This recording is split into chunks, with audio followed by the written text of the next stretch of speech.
So crime is divided up into multiple categories or types of crime. The first broad category is offenses against a person or against the person. And of course, the most obvious offense against a person is homicide, which means to kill another person. But even homicide isn't the same across the board. You've probably seen crime shows where they've talked about first-degree murder or second-degree murder. So the definition is usually hinges on the idea of planning and intent. So what we call first-degree murder sometimes involves something called malice aforethought, meaning you had intent to hurt somebody before you actually hurt them. It wasn't an act of anger or rage. It was planned out. What's often called second-degree murder usually involves an intent to inflict bodily harm, meaning you weren't necessarily going to kill somebody, but your actions quite clearly were to hurt somebody, and then that led to their death.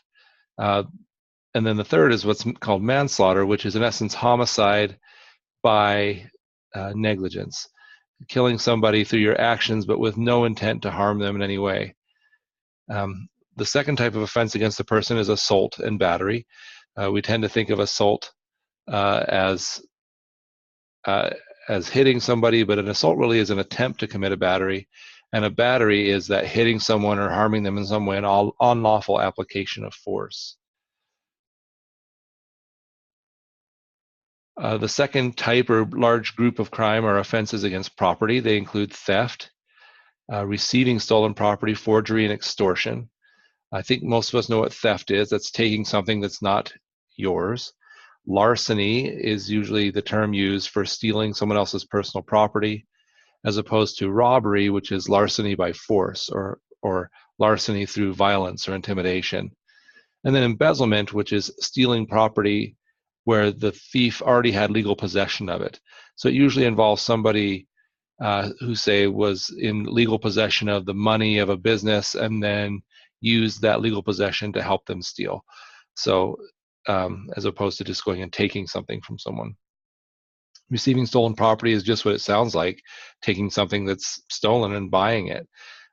You are expected by law to have a reasonable to take reasonable care to ensure you're not purchasing stolen property.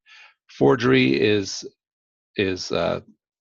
faking a document or some other thing to make it appear to be the original, and extortion is usually using some knowledge or some leverage to get others to steal from them through some type of knowledge or leverage.